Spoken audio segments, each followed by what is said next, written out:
Hello students, welcome to Magnet Brains. This is Anamika Singh. कैसे हैं आप सभी?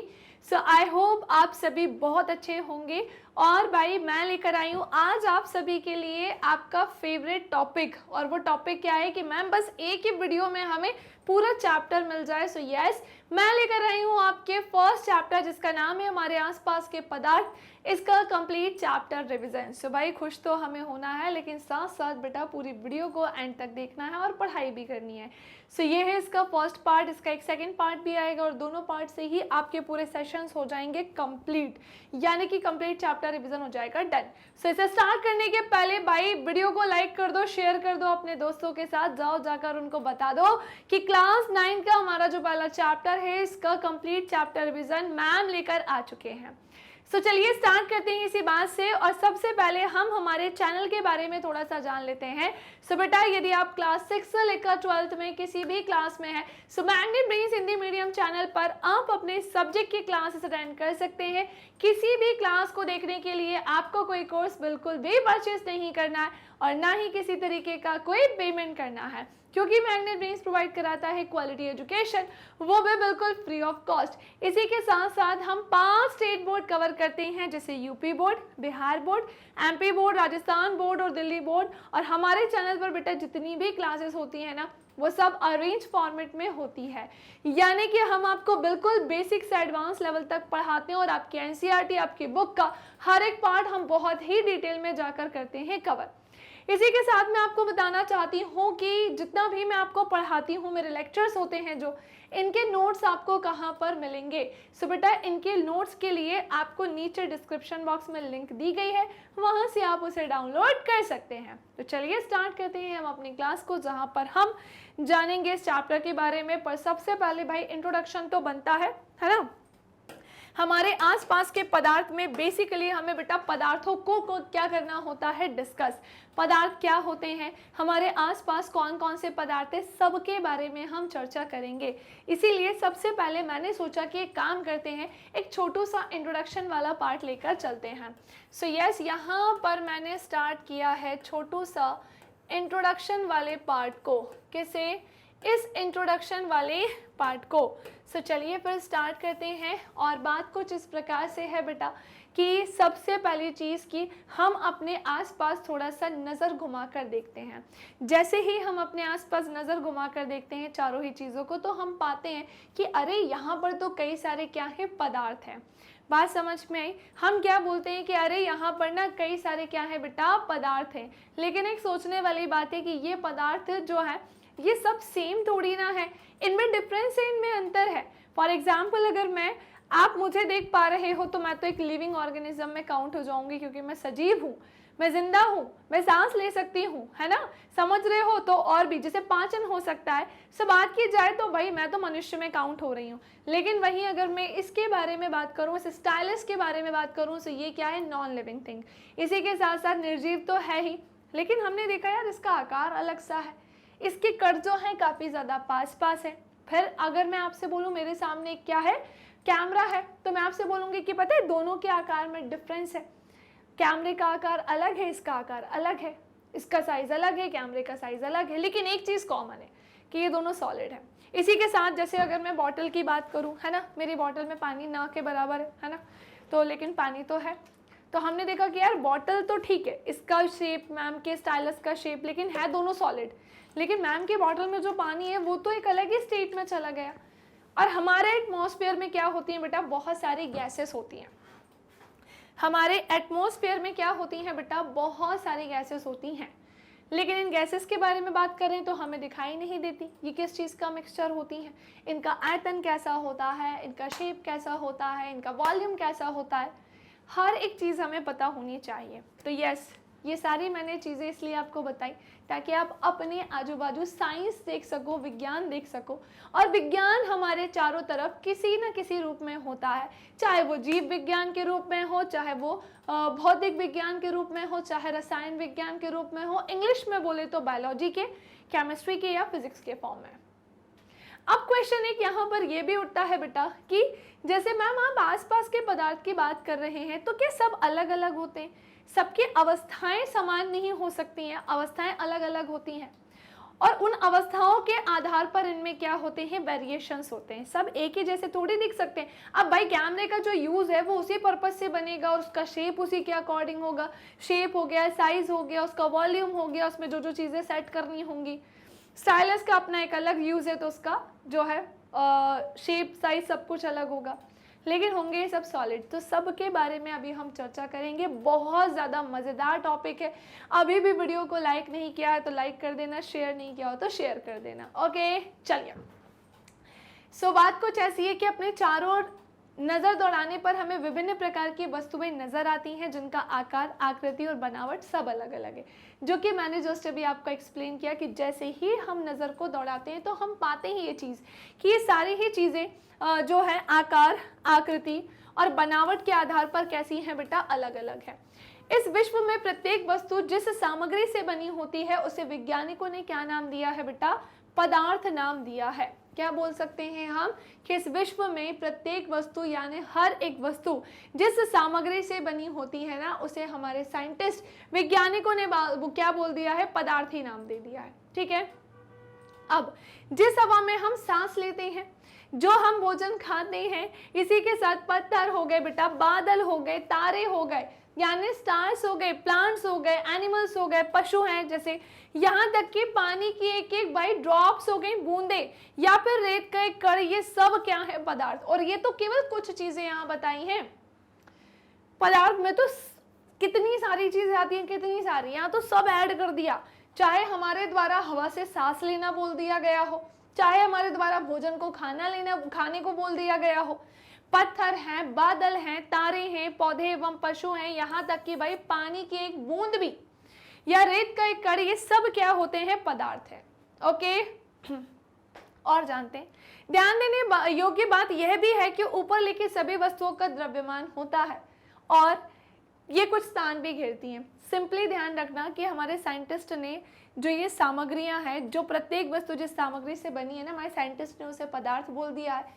अब अगर आप जानना चाहते हो कि मैम हमें कैसे पता चलेगा, मैम हमें कैसे पता चलेगा कोई भी चीज पदार्थ की कैटेगरी में आती है। सो बेटा कोई भी चीज पदार्थ तब कहलाती है भाई जब उसका कुछ क्या होगा बेटा, द्रव्यमान होगा, यानी उसका क्या होगा, मास होगा, या फिर वो क्या करेगी, कुछ स्थान घेरेगी, कुछ स्थान ऑक्यूपाई करेगी, उसका वॉल्यूम होगा, आयतन होगा। इसी आधार पर हम उसका क्या कर सकेंगे, बता सकेंगे कि ये क्या है, पदार्थ है। समझ में आई कहानी की नहीं? हाँ, इसमें ये हो सकता है किसी का वॉल्यूम फिक्स्ड हो सकता है, किसी का फिक्स नहीं होगा, दोनों कंडीशन, लेकिन वॉल्यूम तो है ना। सो हर वो चीज़ जो स्थान घेरती हो, जिसका आयतन हो, जिसका द्रव्यमान हो, ये सब क्या कहलाते हैं, पदार्थ कहलाते हैं। अब आप यहाँ देख पा रहे होंगे कि भाई यहाँ पर तो स्टेट्स ऑफ मैटर है, कुछ अवस्थाएं लिखी हैं यहाँ पर। हाँ, ऐसा होता है। पदार्थ के हम यहाँ 3 अवस्थाएं देख पा रहे हैं। जैसा आप देख पा रहे हो कि भैया ये तो सॉलिड है, तो अगर आप अपने आंखों को, नजरों को चारों तरफ घुमाओ तो कुछ पदार्थ आपको सॉलिड फॉर्म में मिलेंगे, कुछ आपको लिक्विड यानी द्रव के रूप में मिलेंगे, और कुछ बेटा आपको गैसियस फॉर्म में यानी गैस के रूप में मिलेंगे। समझ पा रहे हो कि नहीं समझ पा रहे हो? हमने देखा कि सॉलिड में पार्टिकल्स कैसे हैं, बिल्कुल पास पास हैं, बिल्कुल चिपके चिपके हैं।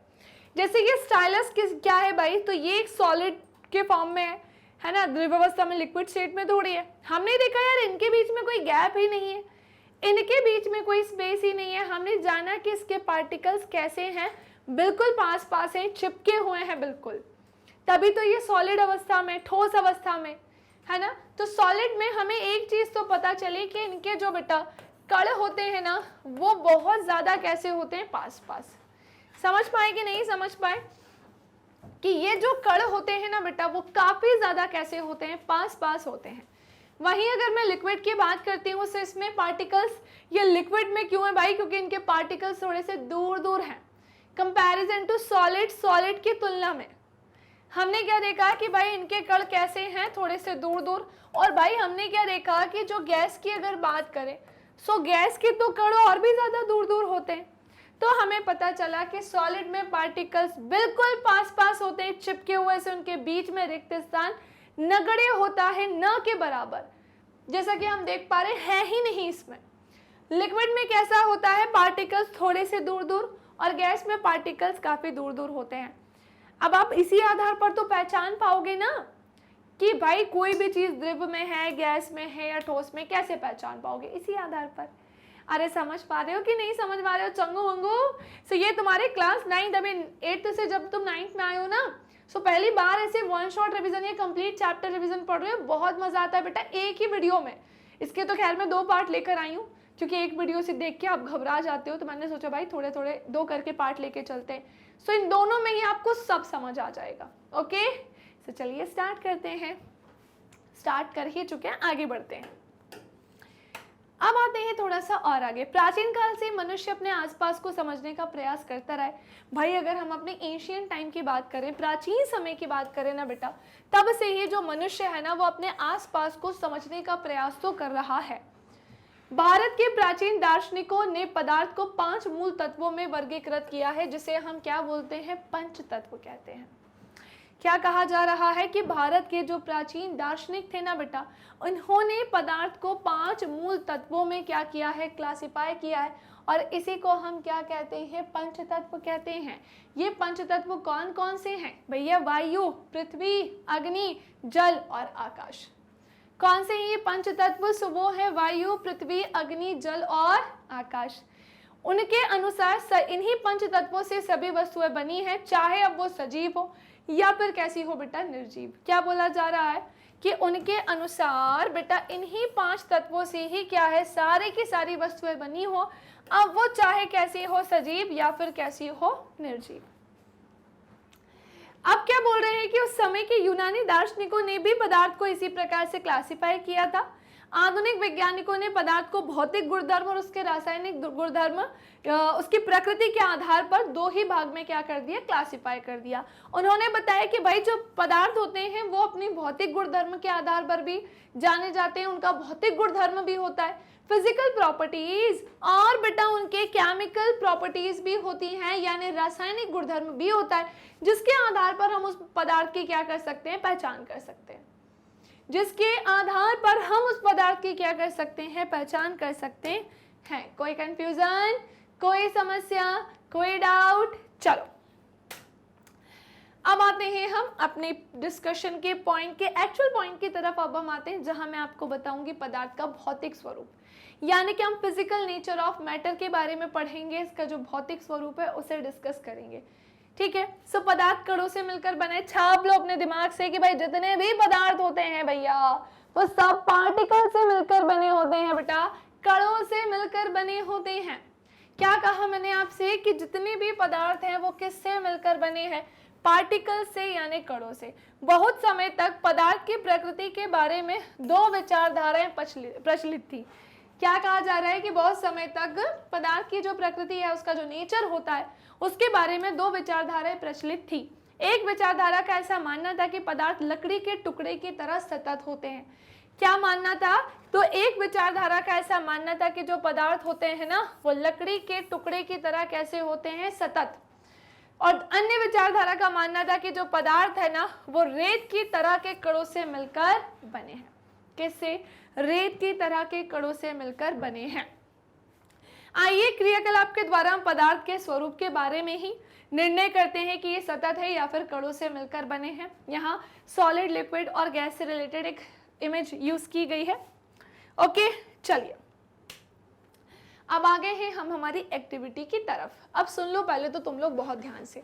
मैंने एक चीज तो नोटिस की है, तुम लोगों को एक्टिविटीज पढ़ने में पता नहीं क्या ही होता है, इतना ज्यादा तकलीफ होती है एक्टिविटीज पढ़ने में, ऐसा लगता है कि पता नहीं क्या ही पढ़ा रहे हैं। बेटा बिना एक्टिविटी के कुछ ना हो पाएगा, आपको 1 बाय 1 सारी एक्टिविटीज पढ़नी होगी। जहां मैं स्टार्ट कर रही हूँ क्रियाकलाप 1.1 से, यानी एक्टिविटी 1.1। आपको पता है एक्टिविटी से काफी सारे कॉन्सेप्ट आपके क्लियर हो जाएंगे। ओके सो सुनो, एक 100 ml का हमको बीकर लेने को बोला है। सो हमने एक बीकर लिया और ये क्या है, 100 ml का है। हमने क्या लिया, एक बीकर जो कि किसका है बेटा, 100 ml का है, ठीक है। इस बीकर को जल से आधा भरकर जल के स्तर पर निशान लगा दो। जल से इसे आधा भर दिया है और इसे क्या कर दिया है, निशान भी लगा दिया है। दिए गए नमक या शर्करा को कांच की छड़ की मदद से जल में घोल दें। अब हमसे क्या बोल रहे हैं कि दिए गए नमक या शर्करा को, या तो नमक या शर्करा को कांच की छड़ की मदद से क्या करना है, इसमें घोलने को बोला जा रहा है। तो अब हमने जैसे मान लेते हैं इसमें नमक मिलाया और नमक इसमें मिलाकर इसको हिलाने का प्रयत्न किया है। जल के स्तर में आए बदलाव पर ध्यान दीजिए। तो हमें क्या बोला था, इसको अच्छे से जल में घोलने को बोल रहे हैं, तो हमने घोल दिया इसमें। अब बोल रहे हैं कि जल के स्तर में आए बदलाव पर ध्यान दीजिए। तो आपको लग रहा है कि इसमें नमक मिलाने से जल के स्तर में कोई चेंज आया होगा? पहला क्वेश्चन तो यही है।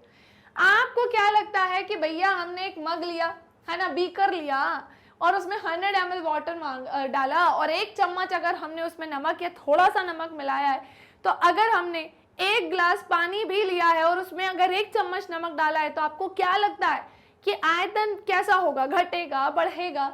यहाँ मैं बात करूं कि जल के स्तर में क्या बदलाव आएगा? नो चेंज बेटा, कोई परिवर्तन नहीं होगा। अब बात आती है आपके अनुसार नमक या शर्करा का क्या? घुल गई। अगर इसमें हम नमक डालेंगे, शर्करा डालेंगे तो वो घुल जाएगी, तभी तो वो सॉल्यूशन देगी ना हमको, तभी तो वो हमें क्या देगी बेटा? विलयन देगी। कहानी समझ पा रहे हो? आंसर मिल गया इसका, आंसर मिल गया इसका, ठीक है। ये कहाँ गायब हो गए? घुल गए तो कहाँ दिखाई देंगे तुमको? हाँ, क्या जल के स्तर में कोई बदलाव आया? हमसे क्या बोला, आपके अनुसार नमक या शर्करा का क्या हुआ? ये कहाँ गायब हो गए? क्या जल के स्तर में कोई बदलाव आया? तो सुनो, जब हम जल में नमक को घोलते हैं तो नमक के कण जल के कणों के बीच के रिक्त स्थानों में पूरी तरह से समावेशित हो जाते हैं। ये क्या होते हैं? इसमें समावेशित हो जाते हैं। आप देख पा रहे हो ना, हमने देखा इसका ये जितना था उतना ही है, इसमें कोई चेंज नहीं आया। ये लाख गुना आवर्धित किए गए जल के कण थे।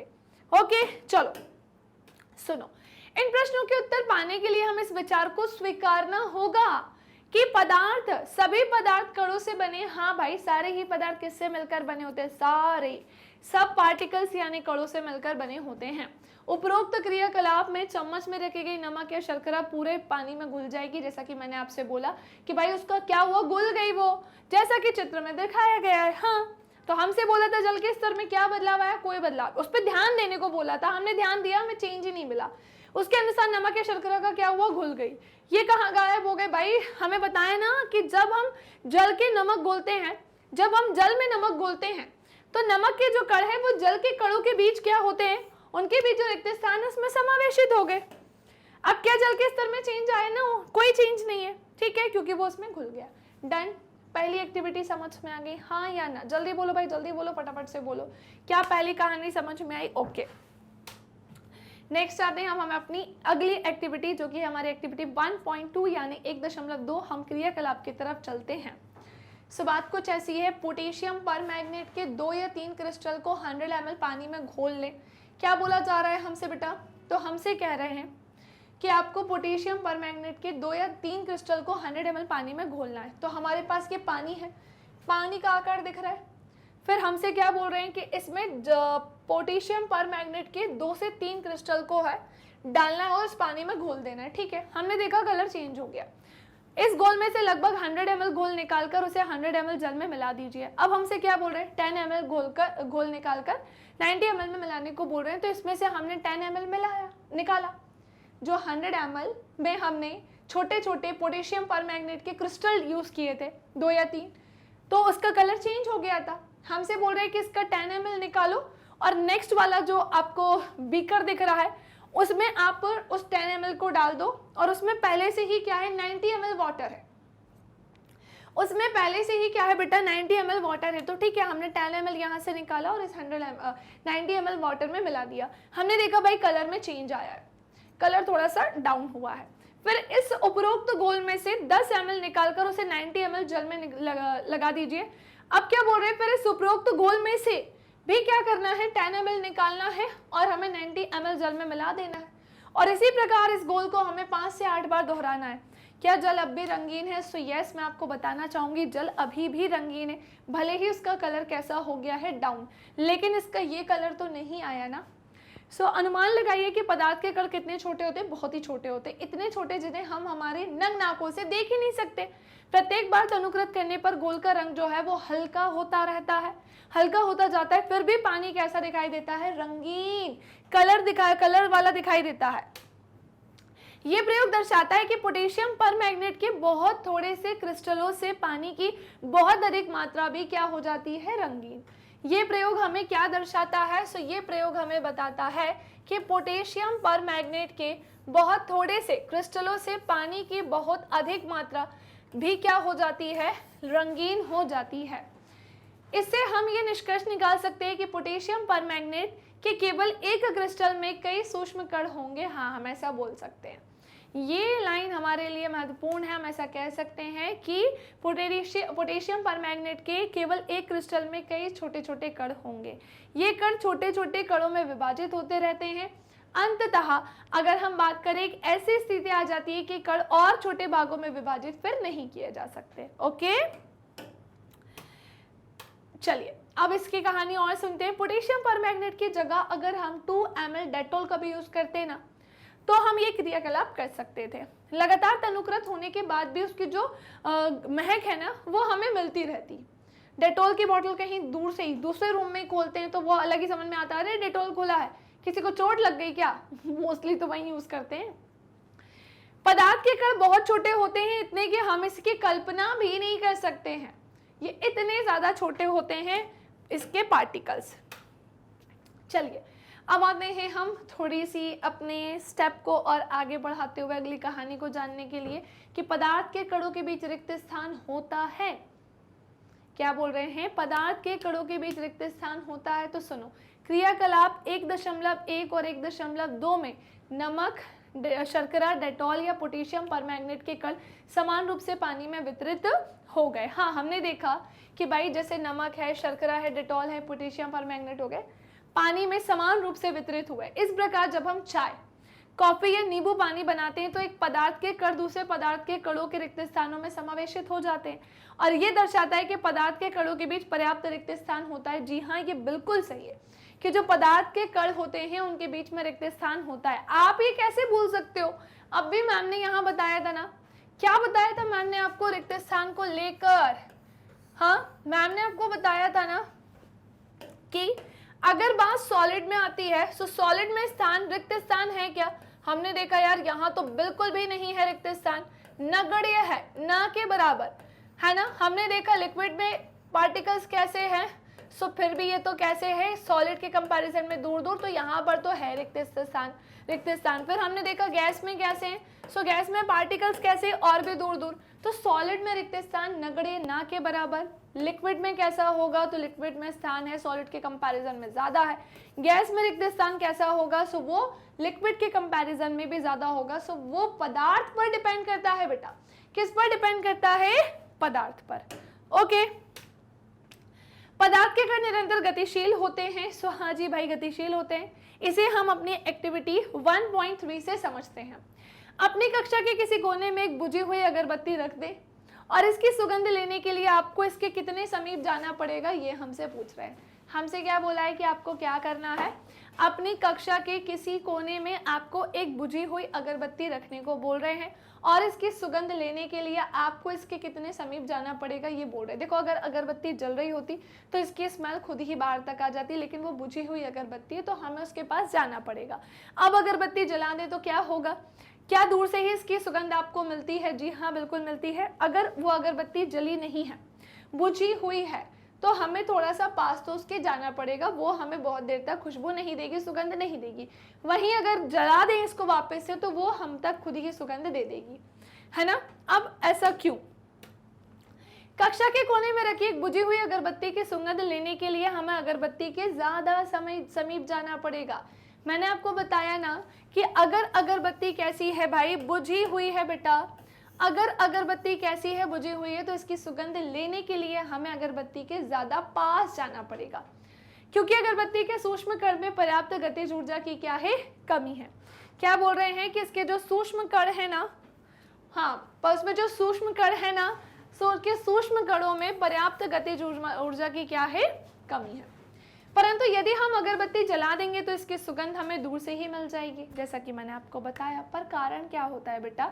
इसका कारण है कि गर्म करने पर अगरबत्ती के जो छोटे छोटे कण है ना, वो ऊष्मा जैसे ही उनको मिलती है वो अधिक गतिज ऊर्जा अर्जित कर लेते हैं। क्या बोला मैंने आपसे कि इसका कारण है कि गर्म करने पर अगरबत्ती के जो छोटे छोटे कण है ना, वो ऊष्मा पाकर अधिक गतिज ऊर्जा अर्जित कर लेते हैं और कमरे में तीव्र गति से वायु के कणों के साथ विस्तृत हो जाते हैं, उसमें डिफ्यूज हो जाते हैं। सो बेसिकली देखा जाए यहाँ डिफ्यूजन की विसरण की प्रक्रिया होती है। इस क्रियाकलाप से स्पष्ट होता है कि पदार्थ का ताप बढ़ने पर उसके कणों की गतिज ऊर्जा भी क्या होती है, बढ़ने लगती है। वो भी क्या हो जाती है, बढ़ती है। समझ पाए कि नहीं समझ पाए? डन। पहला ये वाली एक्टिविटी कंप्लीट हो गई ना, पहली तो नहीं थी, ये तो तीसरी थी। समझ में तो आ गई ना? ओके, नेक्स्ट आते हैं अगली एक्टिविटी की तरफ। भाई इस पूरे चैप्टर में यही ही है, इस पूरे चैप्टर में एक्टिविटीज ही हैं, तो आप क्या कर सकते हैं, पढ़ना तो पड़ेगा। तो चलो पढ़ते हैं। जल से भरे 2 ग्लास और 2 बीकर लेने को बोल रहे हैं। जल से भरे 2 ग्लास लो या फिर क्या लो, 2 बीकर लें। और फिर क्या बोल रहे हैं, पहले बीकर के एक सिरे पर सावधानी से 1 बूंद लाल या नीली स्याही डाल दें और दूसरे में शहद डाल दें। हमसे क्या बोला जा रहा है बेटा? हमसे बोला जा रहा है कि पहले बीकर में क्या लेना है हमको। हमें सावधानी पूर्वक एक बीकर के एक सिरे पर, पहले बीकर के एक सिरे पर 1 बूंद लाल या फिर नीली स्याही डालनी है और दूसरे में क्या लेना है, शहद लेना है। आपको अपने घर में या कक्षा के कोने में इसे रख देना है। अब अपने प्रेक्षण को नोट करो कि ऐसा करने पर क्या हुआ। चलो अभी जानते हैं ऐसा करने पे क्या हुआ। स्याही की बूंद डालने के तुरंत बाद आपने क्या देखा? जैसे ही हमने स्याही की बूंद पहले बीकर में डाली है ना, तो हमने क्या देखा? शहद की बूंद डालने पर आपने क्या देखा? पानी में डालना है इसको। हमें पूरा एक्सपेरिमेंट पता चल गया ना कि जल से भरे हमको 2 ग्लास या 2 बीकर लेना है। एक में हमें क्या डालना है, नीली या फिर लाल जो है स्याही की बूंद डालना है और दूसरे में क्या है, शहद डालना है, अलग अलग बीकर में। अब हमसे बोल रहे हैं कि ये आप अपना जो प्रेक्षण कर रहे हैं इसको आप अपने घर या कक्षा के कोने में रख दीजिए। स्याही की बूंद डालने के बाद आपने क्या देखा, और जब शहद की बूंद डाली पानी में तो फिर आपने क्या देखा? स्याही का रंग पूरे जल में एक समान रूप से फैलने में कितना समय ले रहा है? हमको पता है कि स्याही की जो बूंद है वो ज्यादा जल्दी से, स्याही जो है वो पूरे पानी में ज्यादा जल्दी से मिलेगा कंपैरिजन टू शहद। जो शहद है वो इतना जल्दी नहीं मिलेगा, ऐसे नहीं घुल पाएगा। समझ पा रहे हैं? लेकिन ऐसा कैसे हुआ? स्याही का रंग पूरे जल में एक समान रूप से फैलने में कितना समय ले रहा है? ठीक है, सुनिए। जिस बीकर में हम स्याही, अब वो चाहे लाल हो भाई, चाहे वो नीली हो, कोई भी क्यों ना हो, जिस भी बीकर में हमने स्याही डाली है, चाहे वो लाल हो चाहे वो नीली हो, इसकी बूंदें डालेंगे और उस बीकर में भरे जल का बहुत थोड़े समय में ही स्याही के रंग जैसा जो है कलर हो जाएगा। क्योंकि स्याही की श्यानता यानी गाढ़ापन की अगर बात करें बेटा, वो बहुत कम होता है। स्याही की श्यानता या उसका गाढ़ापन कैसा होता है, बहुत कम। और शहद कैसा होता है, बहुत गाढ़ा होता है, जिससे स्याही के जो कण है ना वो जल के कणों के साथ तेजी से क्या हो जाते हैं, विस्तृत हो जाते हैं। जबकि जिस बीकर में भरे जल में हम अगर शहद की बूंदें डालेंगे ना तो उसे जल के साथ विस्तृत होने में अपेक्षाकृत ज्यादा समय लगेगा। क्यों? क्योंकि इसकी श्यानता कैसी है, ज्यादा है। तो सिंपल सा एक एक्सपेरिमेंट था। हमें यहाँ पर 2 बीकर लेने को बोला गया था और उस दोनों बीकर में हमसे क्या बोला गया था कि भैया आप क्या भर दीजिए, तो आप यहाँ पर भर दीजिए पानी, है ना। तो हमने भर दिया इसमें पानी, ठीक है। अब हमसे क्या बोला कि इसमें आपको क्या डालना है, एक में आपको डालना है शहद और दूसरे में आपको क्या लेकर चलना है बेटा?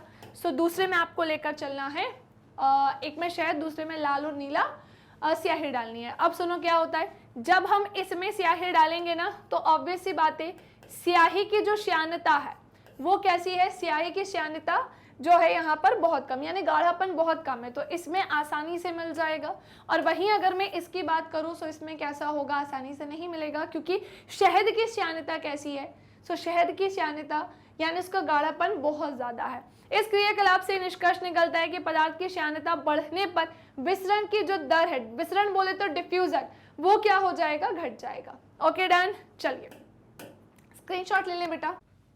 चलिए तो स्क्रीनशॉट ले लिया है आप सभी ने और पूरी कहानी अच्छे से क्लियर हो गई है। सो चलिए अब हम बढ़ते हैं फटाफट से आगे की तरफ।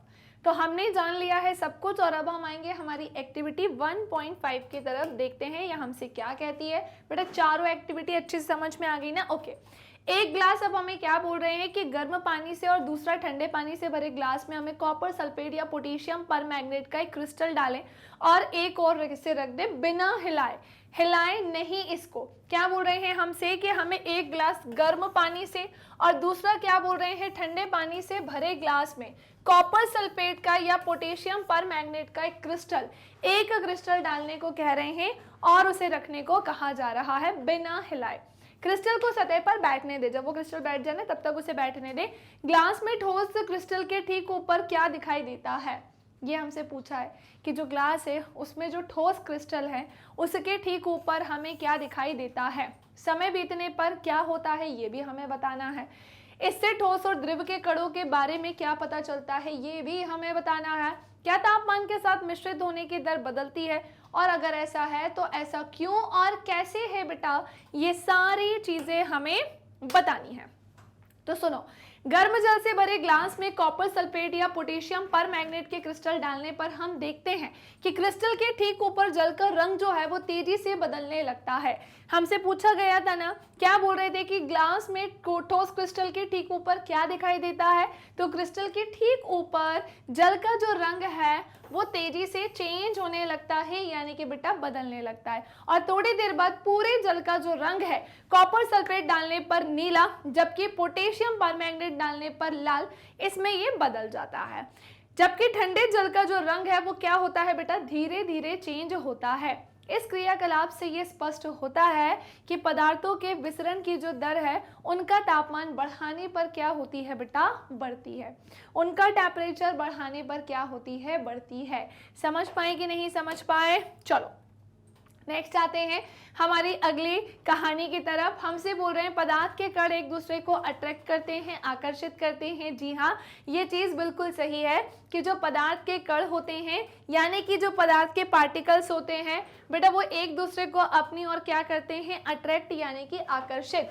लेकिन इसे हम कैसे समझेंगे, एक्टिविटीज़ की हेल्प से। अच्छा मैं आपको थोड़ा सा और समझाती हूँ। जैसे सुनो, जैसे कि यहाँ पर मैंने आपसे क्या बोला कि जो सॉलिड है, सॉलिड में पार्टिकल्स कैसे होते हैं बेटा, बिल्कुल पास पास होते हैं, चिपके हुए से होते हैं। सॉलिड में पार्टिकल्स कैसे होते हैं, बिल्कुल पास पास चिपके हुए से ये होते हैं। समझ पाएगी नहीं? लिक्विड में कैसे होते हैं, तो थोड़े से दूर दूर होते हैं, है ना, कुछ इस प्रकार से। गैस में कैसे होते हैं, तो ये और भी ज्यादा दूर दूर होते हैं। अब सुनो बेटा ध्यान से कि क्या होता है। तो हमें एक चीज यहाँ से ये पता चली, और वो क्या पता चली कि सॉलिड में आकर्षण बल कैसा होता है।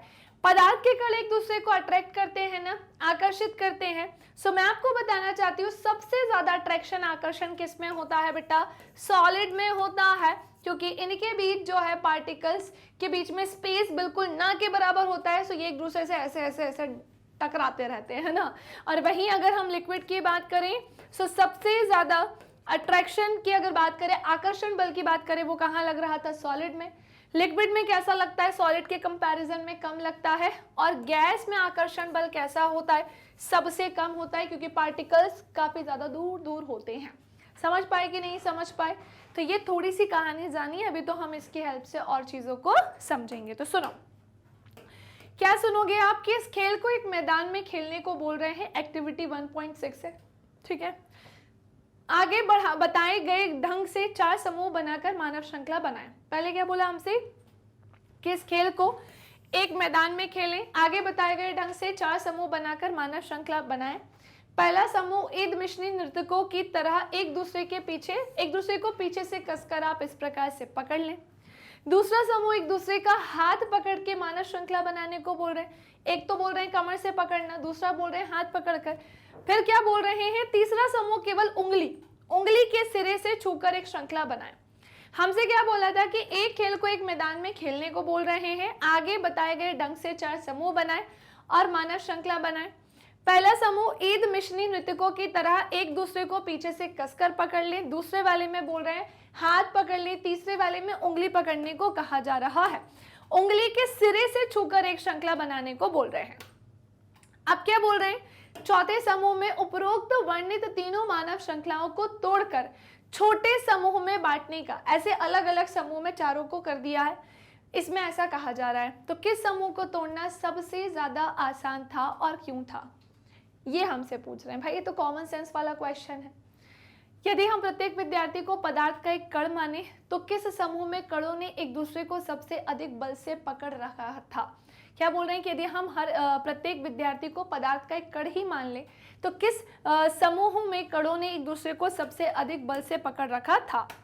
तो ध्यान से सुनेंगे बेटा, आपके सामने ये रिजल्ट है, ये नतीजा है कि तीसरे समूह को तोड़ना सबसे ज्यादा आसान होगा, क्योंकि उंगली के सिरे से छूकर बनी श्रृंखला के बीच दूरी कैसी है, ज्यादा है। दूरी होने के कारण आकर्षण बल कैसा होगा, कम होगा। प्रथम समूह में विद्यार्थियों के बीच आकर्षण बल सबसे ज्यादा है, क्योंकि वो बिल्कुल पास पास है। अभी मैंने सॉलिड में भी सेम ये चीज आपको बताई थी, क्योंकि उनके बीच की दूरी कैसी है, बहुत कम। इसी प्रकार यदि प्रत्येक विद्यार्थी को पदार्थ का कण माना जाए तो पदार्थ के कणों के बीच जितनी दूरी कम होगी बेटा, उनके बीच उतना ही क्या होगा, आकर्षण बल अधिक होगा, यानी कि ज्यादा होगा। इस क्रियाकलाप से ऐसा निष्कर्ष या यह निष्कर्ष निकलता है कि पदार्थ के कणों के बीच आकर्षण बल लगता है। क्या बोला जा रहा है बेटा, कि इस क्रियाकलाप से यह निष्कर्ष निकलता है, क्या निकलता है, कि पदार्थ के कणों के बीच आकर्षण बल लगता है, जिसका मान कणों के बीच की दूरी पर बढ़ाने पर घटता है। जिसका मान कणों के बीच की दूरी बढ़ाने पर क्या होता है, घटता है। समझ पाए कि नहीं समझ पाए भाई। ये कंप्लीट चैप्टर रिवीजन लाइक करते चलना है, शेयर करते चलना है, और अभी मुझे जल्दी से कमेंट करके बताओ कि जितना भी मैंने यहाँ तक पूरा एक्सप्लेन किया है वो आपके भेजे में, आपके दिमाग में छपा या नहीं छपा बेटा। जल्दी से आपको मुझे इसका कमेंट करके बताना है। ओके, चलिए अब आते हैं हम हमारी नेक्स्ट एक्टिविटी की तरफ, जो कि है हमारी एक्टिविटी 1.7 यानी क्रियाकलाप 1.7। सो एक लोहे की कील लेने को बोल रहे हैं, एक चौक का टुकड़ा और एक रबर बैंड ले। पहले हमसे क्या बोला है, क्या क्या चीजें लेने को बोल रहे हैं, क्या क्या कलेक्ट करना है, तो कर लेते हैं। लोहे की कील, एक चौक का टुकड़ा और एक रबर बैंड लेने को कहा जा रहा है। ठीक है, इन पर हथौड़े मारकर, काट कर या खींचकर इसे भंगुर करने का प्रयास करें। भंगुर बोले तो बेटा इसे अलग अलग करने का प्रयास करें। तो हम किससे क्या बोल रहे हैं कि इन पर हथौड़ा मारो या इन्हें काटो या इन्हें खींचो, कैसे भी करके इन्हें अलग अलग करने का प्रयास करो, भंगुर करो। इन तीनों में से किसके कण अधिक बल से एक दूसरे से जुड़े हैं, लोहे की कील के, एक चौक के टुकड़े के, या फिर एक रबर बैंड के। सो चलो जानते हैं इसके भी बारे में। तीन चीजें हमसे बोली थी और तीनों में ही हमें पता है कि बहुत ज्यादा अंतर है। लोहे की कील, अगर चौक के टुकड़े की, रबर बैंड की बात करें, तीनों में ही काफी अंतर है। तो सुनो, होता यह है कि जो लोहे की कील है, चौक का टुकड़ा और रबर बैंड में से लोहे की कील को तोड़ने में चौक के टुकड़े और रबर बैंड की अपेक्षा में ज्यादा बल लगाने की क्या होगी, आवश्यकता, क्योंकि लोहे के कण अधिक आकर्षण बल से एक दूसरे से जुड़े होते हैं। इस क्रियाकलाप से निष्कर्ष निकलता है कि भिन्न भिन्न पदार्थों के कणों के बीच लगने वाला आकर्षण बल भी कैसा होता है, अलग अलग होता है। मेरी बात ध्यान से सुने, ये लोहा है। लोहा बोले तो बेटा ये एक मेटल है। लोहा है बोले तो ये क्या है, एक मेटल है। मेटल की अगर बात करें तो इनमें वैसे भी भंगुरता का जो गुण है वो नहीं पाया जाता है। ये भंगुरता का गुण किस में पाया जाता है, नॉन मेटल में पाया जाता है। सो अगर हम इसे हथौड़े से ठोकेंगे, पीटेंगे, काटने की, कुछ भी करने की कोशिश करेंगे तो ये भंगुर नहीं होंगे। क्यों, क्योंकि इनमें आकर्षण बल कैसा है, ज्यादा। लेकिन मैम आयरन में, लोहे की कील में आकर्षण बल कैसा ज्यादा है, भैया ये जो लोहे की कील है किससे मिलकर बनी है, बहुत सारे कणों से, पार्टिकल से। और ये लोहे की कील किस स्टेट में है, किस अवस्था में है, सॉलिड में है। सॉलिड में है, इसका मतलब उस लोहे की कील के पार्टिकल्स कैसे होंगे बेटा, बिल्कुल पास पास। जैसे मान लेते हैं कि ये एक लोहे की कील है, इसके पार्टिकल्स कैसे होंगे, बिल्कुल पास पास चिपके हुए से होंगे। अब इनके बीच में तो कोई स्थान ही नहीं है, अब ये बिल्कुल पास पास है, तो आकर्षण बल इनके बीच में कैसा होगा, सबसे ज्यादा होगा। इसीलिए लोहे की कील की जो है उसको हथौड़े से तोड़ने पर, काटने पर, कुछ भी करने पर वो उसमें भंगुरता नहीं आएगी, है ना। सो लोहे की कील, चौक का टुकड़ा और रबर बैंड में से लोहे की कील को तोड़ने में चौक के टुकड़े और रबर बैंड की अपेक्षा ज्यादा बल लगाने की आवश्यकता होती है, क्योंकि लोहे के कण अधिक आकर्षण बल से एक दूसरे से जुड़े हुए हैं। ओके, चलिए अब अगली एक्टिविटी की तरफ आते हैं, जो कि हमारी एक्टिविटी 1.8। ताकि तो नहीं ना आप लोग इतनी सारी एक्टिविटीज पढ़कर, मजेदार है ना। देखो कितना कुछ जानने को मिल रहा है आपको। यहाँ पर एक थाली में हमें जल लेकर उसे उंगली से काटने का प्रयास करने को कहा जा रहा है। क्या बोल रहे हैं कि एक थाली में क्या लीजिए, जल लीजिए, और उसे उंगली से काटने का क्या करने को बोल रहे हैं, प्रयास। क्या जल की सतह कटती है, क्या बोल रहे हैं हमसे कि क्या जल की सतह कट सकती है। जल की सतह अगर नहीं कटती है तो उसके पीछे कारण क्या है, ना कटने के पीछे बेटा कारण क्या है, ये हमसे बोल रहे हैं। तो चलो चेक कर लेते हैं, है ना। देखो भाई होता क्या है ना बेटा, जब हम जल की धार को काटने का प्रयास करते हैं, प्रयत्न करते हैं, तो जल की धार नहीं कटती है, क्योंकि हमारी उंगली जल के अणुओं के बीच लगने वाले आकर्षण बल को नहीं तोड़ पाती। इस क्रियाकलाप से यह स्पष्ट होता है कि पदार्थ के कणों के बीच आकर्षण बल लगता है, जो कणों को एक साथ बनाए रखता है। क्या कहा मैंने आपसे कि जो कणों को क्या करता है, एक साथ बनाए रखता है। हमने जाना कि जब हम जल की धार को काटने का प्रयास करते हैं तो जल की धार बेटा नहीं कटती है, क्योंकि हमारी उंगली जल के अणुओं के बीच लगने वाले बेटा आकर्षण बल को नहीं तोड़ पाती है। और इस क्रियाकलाप से यह स्पष्ट होता है कि पदार्थ के कणों के बीच आकर्षण बल लगता है, जो कणों को एक साथ बनाए रखता है। ओके, चलिए अब उपरोक्त तीनों क्रियाकलाप हमें ये सुझाते भी हैं कि पदार्थ के कणों के बीच एक बल काम करता है, ये बल कणों को एक साथ रखता है। इस आकर्षण बल का सामर्थ्य प्रत्येक पदार्थ में कैसा होता है, अलग अलग होता है। नाउ अब हम आते हैं हमारे नेक्स्ट डिस्कशन के पॉइंट की तरफ, जो कि है पदार्थ की अवस्थाएं।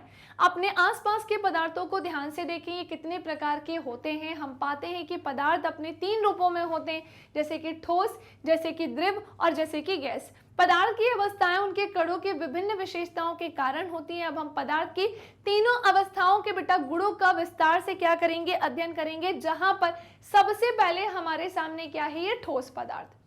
सबसे पहले क्या है ये ठोस पदार्थ, जिसे हम अपनी एक्टिविटी 1.9 की हेल्प से जानेंगे।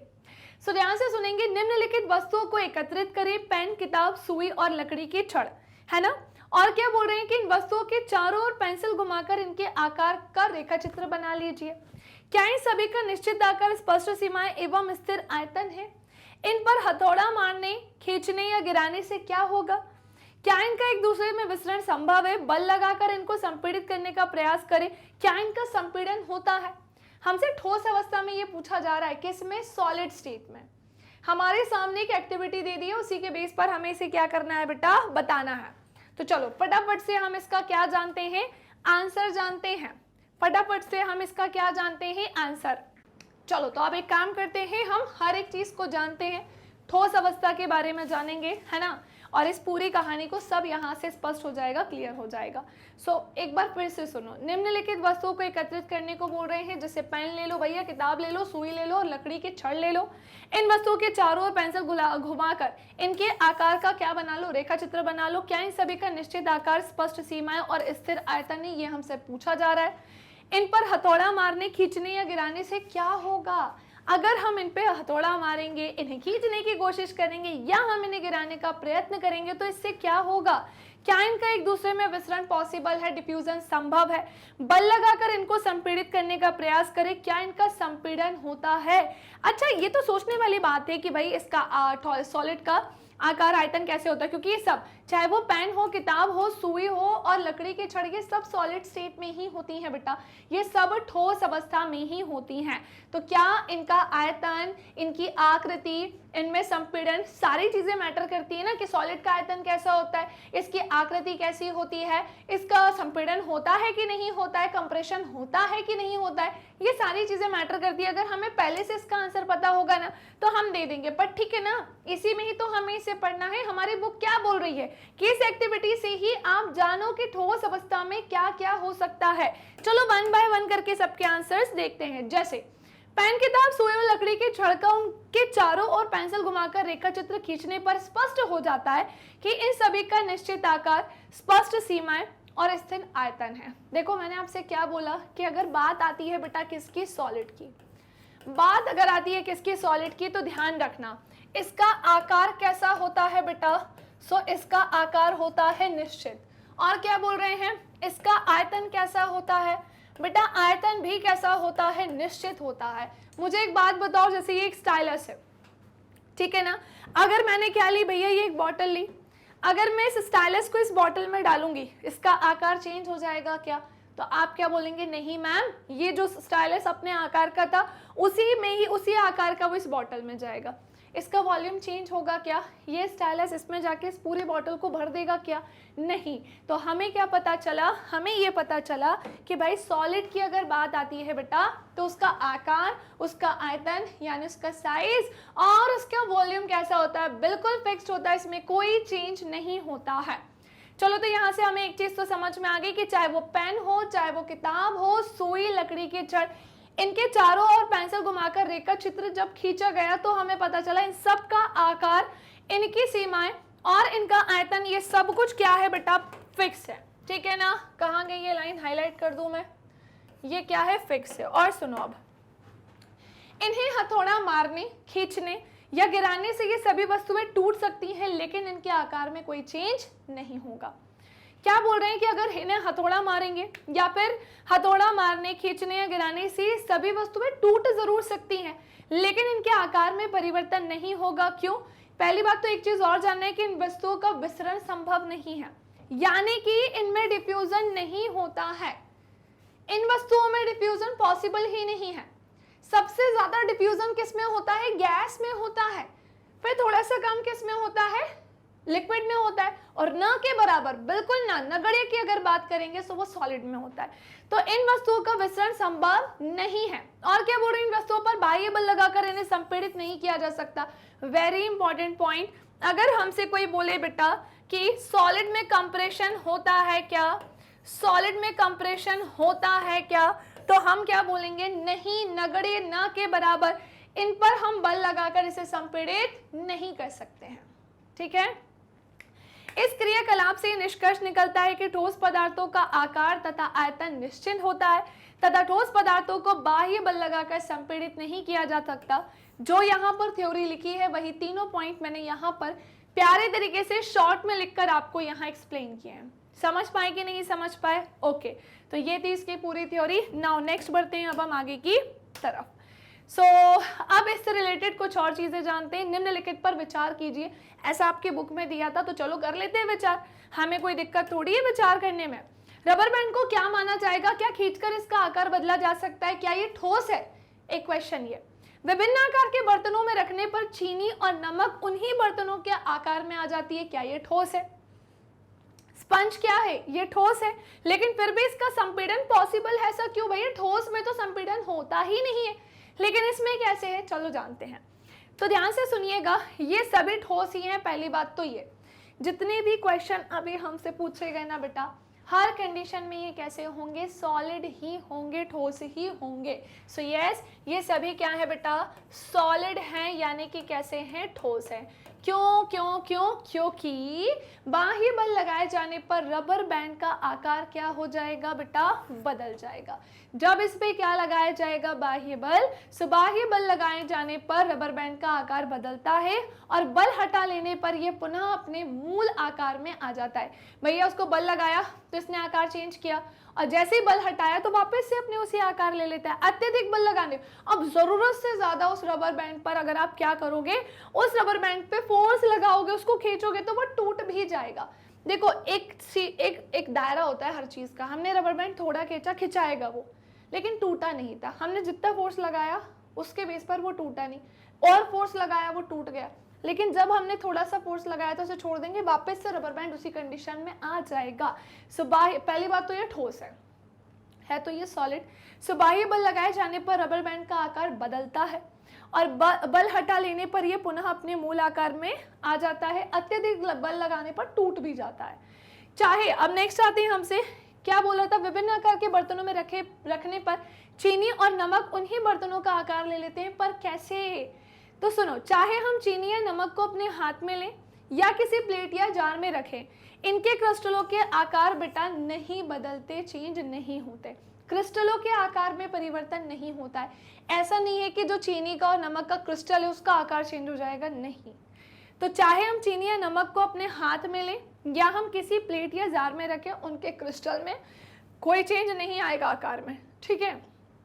स्पंज में बहुत छोटे छोटे होल होते हैं, समझ रहे? आपने देखा होगा स्पंज जो होता है ना, अगर हम बात करें स्पंज की, सो बेटा होता ये है कि इनमें क्या होते हैं, छोटे छोटे होल होते हैं, है ना। स्पंज में क्या होते हैं, छोटे छोटे बहुत सारे से ऐसे होल्स होते हैं, छिद्र होते हैं जो हमें क्लियरली विजिबल होते हैं। मैं आपको बताऊं, मैं ये भी नहीं बोलूंगी कि ये इतने छोटे होते हैं कि इसे देखने के लिए हमें माइक्रोस्कोप चाहिए, नहीं बेटा, ये ऐसे हैं कि ये क्लियरली विजिबल हैं। सो स्पंज में बहुत छोटे छोटे छिद्र होते हैं जिनमें वायु का समावेश होता है, बिल्कुल वायु जो है आसानी से आ जाती है। जब हम इसे प्रेस करते हैं, दबाते हैं, तो वायु जो है बाहर निकल जाती है, जिससे इसका कंप्रेशन, संपीड़न जो है पॉसिबल हो पाता है।